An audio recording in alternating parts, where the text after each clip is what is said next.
Salam alaikum. Good morning, afternoon, Mr. Munir, Alaikum Mr. salam. Unstoppable. Finally, after 15 recordings, now it's afternoon here.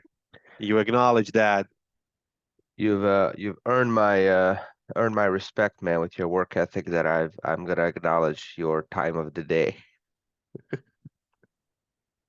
Okay. All right. How's the day going for you? Things going well. I love Fridays. I told you I told you a couple of days ago that I hate Sundays. Well, I love Fridays. Complete opposite. So you like the weekend, is what you're saying. You hate Like for the the week. weekend to end. Maybe like deep inside. Yeah, maybe. Siguro. Probably. Yeah. Yeah. That's the wiring right there. Fridays are for me a little bit they kind of chop up my day a bit because of Juma, and then you lose time there and there, but that's probably like a weakness of Iman that I even feel that way. Yeah, man. I don't know. Must be that. Let's dive into numbers and then we'll talk about other fun stuff later. So Sure.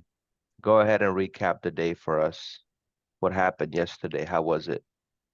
Yesterday was a little bit better than day before. Still not where we're supposed to be. We booked 42 loads. Um, our drivers. Let me just open this up real quick. So 42 loads, 36 of our drivers have been booked with 8.22% bid win ratio, and with average LA or average waiting time very, very big. We need to acknowledge that for our drivers being 16 hours. Now, we reach out to some brokers out there, customers that we work with. Um, they usually say they expected it to be better in March compared to February, but it's kind of February and March, very similar month so far. And even if we look at our numbers here at BHX, February and March, really similar months so far. Um, but it just should be and has to be that as we're going closer to summer that it will improve. I just checked before the meeting numbers from last year, January, February, March, pretty much the same as this year. Then in April uh, we had an increase in loads and revenue, and then May, June, July, August, September, October were pretty much solid through the roof. So hopefully, guys, a little bit more patience. We'll get to the busy period of the year. And but it is what it is. We can control what we can control. We're trying to book drivers that are available. For those that are not booked, apologies. We're working on getting you guys moved. Uh, Driver pay wise, on average, the company it should be similar to last week. For the numbers that I'm looking at right now, it's Friday, but we still have 1 weekday and 2 days a weekend to work on it. Should be around close to 2,000. Last week was 2,000 as well. So hopefully, as I said, guys, just a little bit more patience so we hit the busier part of the year. Yeah. Yeah, I just checked. So we had 1, 2, 3, 4, 5, 6, 7, 8, 9, 10, 11 drivers were available for all day yesterday. From 8 or 9 a.m. yesterday or earlier. And we had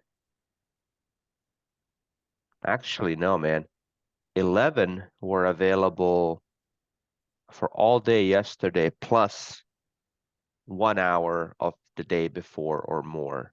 So a day and a half. What's the weirdest to see, like, is a guy who's been waiting in Ontario. That one threw me off for this is his third day. He's got 20 hours of pit. So 10 hours of pit, accumulation is possible. One day, that's that prime idle time you spend waiting between 8 a.m. and 6 p.m. And in one day, you can have 10 of those hours, and then he's got 20. So he must have become available around 8 a.m. on Wednesday. So Wednesday all day waiting is 10, Thursday all day waiting is 20, and now it's Friday. Um, you actually pointed out that something weird is going on with Ontario and Canada. So yesterday we went in and we lowered the rates out of Ontario. I think they were set to $5 or $10. Do you remember? Yeah, $1.10. Yeah, we got them down to 95 or 90, or what do we do? Yeah, I think for the busy for the region one or A1, Michigan, Indiana, we went down to 90 cents. Yeah, Michigan, Ohio, Indiana. yeah. Which surprised me, man. Canada was always a premium, and it remains a premium, right? Because if you don't go to Canada, then you go somewhere else and you drive for 70 cents. So 90 is still more than 70. Um, but yeah, I mean, it is what it is. The whole industry is going through it. All we can do is continue to try to maintain good relationships with our customers, try to provide, continue to offer good service, give our drivers as much support as they need and as much as we can give. And as far as drivers go too, give as much guidance as possible. Because we said this yesterday, and I'll say it again. Generally speaking, the drivers that are waiting a long time are drivers that have a lot of limitations. I'll quickly go through it. The guy that's been waiting the longest is currently at home in Florida. So I don't think he's really wants to get out unless it's some, magical rainbow load. And I understand, you don't want to start off the week, halfway through the week leaving your house and then getting stuck somewhere. So the system shows that he's waiting, but I don't think he's really looking for loads. Second longest waiting guy who's been waiting for 3 days. This is, going on to day four. Same thing. He's at home. He's all yellow, so I don't think he's even placing very many bids. Third guy that's been waiting is the guy in Ontario, and that one is the one that's surprising to me because he's got a pretty open map. Um, about a third of the US is red. More than a third is yellow, and then he's got some green in there. And with the yellow, it's just very tricky because you have to be on top of the game. If you want to put things yellow, you got to be quick to bid. We always say this.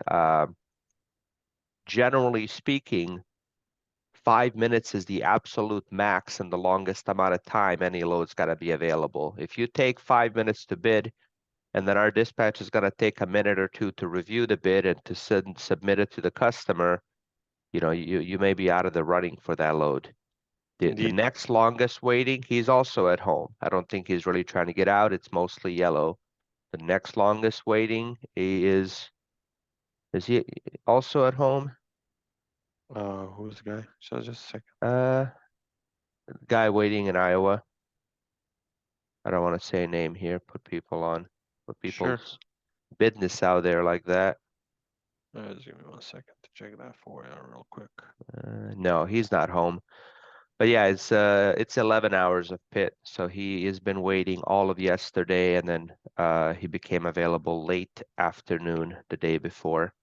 Right. So the point is, I mean, generally, the people that we see stuck somewhere and their waiting time is increasing, they're either trying to get rates that are too high from that area, or they're trying to look for a very specific load.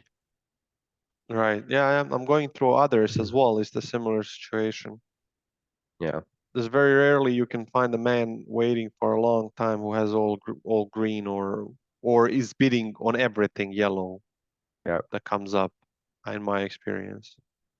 I've sent out a very passionate email yesterday, man, about this. What is 70 cents a mile?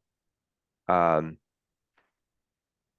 I'm noticing that there's some drivers in our fleet that when we talk about rates per mile, they don't understand how it translates to real world, right? So we tell people, hey, when you go to Texas, the rate that we can get is 70 cents a mile.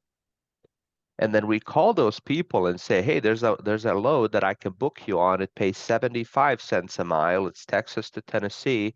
It's 700 miles. I can get 550 for it. And they go, no, no, no, no, no, no. You get 700 for me. I want $700. And then people start to list their expenses and fuel, and it's always exaggerated. People go, no, I'm going to spend $300 in fuel. Well, no, you're not going to spend $300 in fuel. But here's the thing, man, like don't go to those areas if you don't want to drive for 70 cents a mile. If we tell you very clearly that some areas, the rates that we can get are 70 cents, if you don't want that, I mean, first understand what it means. Like do the math. It's very simple math. You put a calculator, you put miles 700 times point 0.7. If we say 70 cents, then you put point 0.7 and you understand, you see what the prices are. But the worst thing you can do for yourself is go somewhere, get stuck without a load, and you're waiting for something that's not possible. Um, I wanted to just mention that too. We sent the video yesterday. I'd really like everyone to go back and watch it. It's very important, to understand the reality of situation and what things mean and how to do that math. Right? There is always difference between what we want and what is realistically possible, and that's in life that resonates in everything we do. Everyone would want Yes, players sir. and castles, but Yeah. what is realistic is in front of you, and that's the same for the rates. And also, not everyone is expert in every field, as they say. Usually, when you're trying to get a someone to fix you something in the house, you should probably look for a guy that specifically knows how to do that thing. If you want to fix washing machine, don't get a someone who is fixing windows, right? So and that's how it is with these bidding logic and the industry. Drivers are usually just drivers, and they live that life. They don't usually bid. They don't usually have trainings in bidding and in different rates and areas, different cities within the areas, etc. So that's why they should trust our dispatch more to make those decisions for them and Mm-hmm. to cut the middleman, as they say, to cut that thought process, and so we can win it. You're literally our biggest customer. I will not name the customer. We usually, when we place a bid, immediately we call them. So that's the load is posted, it gets to us, and we place a bid. So within 2 minutes of them posting the load, we call, and sometimes they say, not sometimes, it happens a lot. They Mm-hmm. say, "Oh, we just covered it," Mm-hmm. because that customer, it's just they work super fast. It's not like they have one load a day and they can chill. They have a lot of loads coming up. They need to cover it ASAP. If BHX, who is, by the way, their number one carrier, if we don't react quickly, someone else covered it. Yes, And sir. that's how it goes. That's how the cookie crumbles. That's how the cookie crumbles. Yes, sir. We'll conclude there with that part. Um, what else is going on, man? How's everyone in the office? Yeah, it's good. Good. You watched Bosnia losing last night? That's I the story did. of our life. Yeah, That's how I we did. do. That's how we roll, man. Yeah. How do you feel about that? I don't know, man. For some reason, we always have those. I can remember like 10 games in the last 10 years where we were winning by 87 minutes and then we lost within a couple of minutes. We crumbled. I don't know. I don't know why is that, but that It might be was the second goal, man, was like they started that counterattack, and in my head I'm like, we just conceived the goal. There's no way that we'll get another one. It's just not how things work. Because it wasn't like they weren't doing anything flat. It was like the whole that part of the game just is like replaying in slow motion. And even live watching it, it just looked slow motion. There was nothing exciting, flashy. It wasn't like it was just this boring slow motion run and then pass in and then the guy heads it in and it was yeah, it was but the flair for me is gone. I don't know if it's gone for the whole nation, but like I remember It when we is. went to the It is. World Cup, there was just a different energy, different vibe, different quality of the team. Every player was on some top. Well, it's because everyone was united to support the team. Right now, not so much because of the situation within the National Football Association that we have. A lot of the fan, a lot of the fans, especially hardcore fans, um, are actually completely against this current setup in National Association, and a lot of the, let's put it bluntly, probably corruption that is pointed out by ex-managers. The ex-manager, the guy, the legend that played for Barcelona as a player, Mejo Codro, when he was a manager just a couple of months ago, he said they were coming with the list and telling me who should I play, because the managers are trying to get their guys to play against whatever to get the spotlight so they can sell them, right? That's how it goes. And it's not Kodro who was the only one who said something like that. We had previous coaches as well, managers pointing in the same direction. We have the legend from Mostar. What's the name of the guy? He said, "I don't want to be a coach because Should of that." something, what's his Yeah, name? Shearer. Halilhodzic. Oh, Halilhodzic. He led 4 or 5 different national teams to World Cup, to yeah, yeah, quarterfinals of yeah, World yeah, Cup. yeah, yeah, yeah. You remember he played Germany in Morocco, quarter Japan. Morocco, Japan, Algiers. He led Yeah. Algiers to the quarterfinals versus Germany. They lost on penalties. hmm So he's a great coach, but he doesn't want to, in this setup, he doesn't want to be a coach. So how So do you fix that? that's the only way. The thing is, as long as we have the politics structure that we have, and for our drivers and whoever is watching, this is probably something they will not conceive in their head or understand in their head. It's difficult to change that. So it has to change. It's not from the bottom. It has to change. It has to crumble from the top, and the top is the structure of the political powers. Once that is completely obliterated, we can start as a phoenix from the ashes. I don't see a different way. Yeah. I I mean, wonder what was different in that golden era. I mean, if you want to call it that, was it just l- coincidence, the quality of players that were I think available? so. I think so. Yeah, man. We had players. Every player was playing in top 5 league in Europe. Almost every, not every, but like from top 11, everyone was playing either in Yeah, England, Germany, Spain, Italy, or France. yeah, So everyone, pretty much. And then coincidental, I mean, you cannot not play Dzeko or Ibisevic that played as you understand the number one strikers in their teams. You cannot play Pjanic, who was in Rome back then, or Lulic, who was in Lazio. You right, cannot do that. right. Or Kolasinac, who was in Schalke or Arsenal. I don't remember where he was back then. You cannot not Yeah, play him. Begovic was in Everton, I think, or yeah, something like that. yeah. Cannot not play him. But right now, you have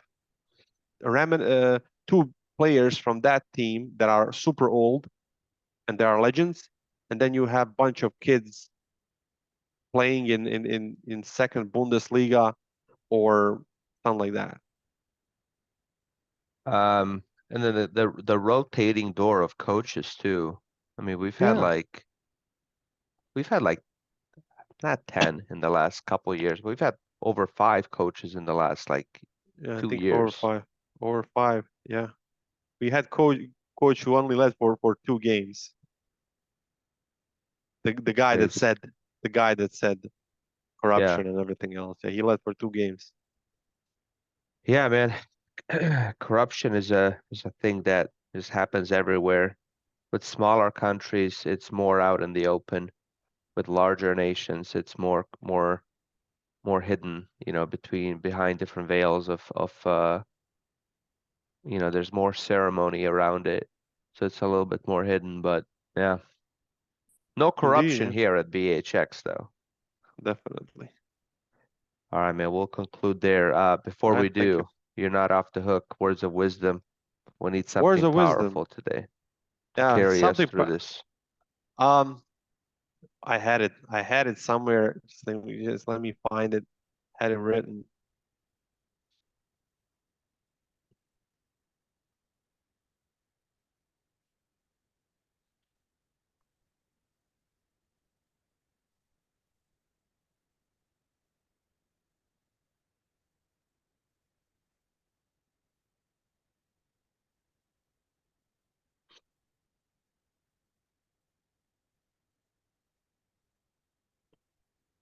Man, this Um, better be good. yeah, I There's a found. I delay found it. in finding it. Yeah, I found it. Sorry.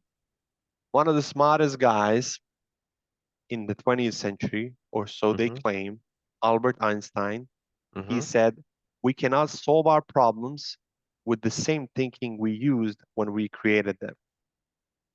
A lot of times it happens when we talk with our drivers and when we're trying to resolve any issue that we're going in circles always. We're going back to the problems that happened 2 years ago, problems that happened 1 month ago, or something like that. We're Mm-hmm. going into we're going into a war of I'm gonna beat you up on a level of I'm right, you're wrong. Mm-hmm. Whereas for our drivers, especially the ones if they are not earning well, some drivers are Mm-hmm. not earning well, we should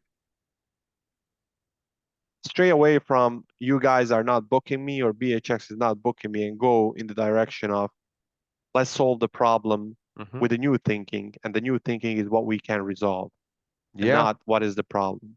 So let's always go into the direction of resolving the problem, never just pointing out one and not thinking about new solutions. absolutely, man. And it's so hard to do that on the actual ground level. I had a conversation yesterday with a guy, or the day before actually, about going to Canada, and it halfway through the conversation, I sensed that it was almost like a tug of war, like where we're pulling each way. Like I'm trying to convince him that going to Canada is actually good, and he's trying to convince me that going to Canada is bad. And I mean, it's how we handle it, and I feel like I wasn't able to on that call approach it the right way because it came across like more of a debate than a conversation. At the end of the day, we're trying to achieve the same thing. And what I told him and what I tell every driver is, if you're happy with how much money you're making and how much time you're waiting in between loads, then you can keep your dispatch settings as they are. We're not trying to push anyone to anything, but where there's friction is when people are unhappy with how much they make and how much they wait between loads. And then we're trying to get them to open up their settings, and then we get into these situations where, I mean, at one point I told him, I'm like, listen, man, I'm not trying to have a debate with you. I'm trying to tell you as somebody who sees how all of our drivers do and how much the money they make. The ones that go to Canada make more money. They wait less between loads. Um, but yeah, I mean, how that's executed is so important. And we'll leave everybody with those powerful, powerful words by Munir. Um, Salam Thank alaikum, you so everyone. Stay much. safe. Alaikum salam.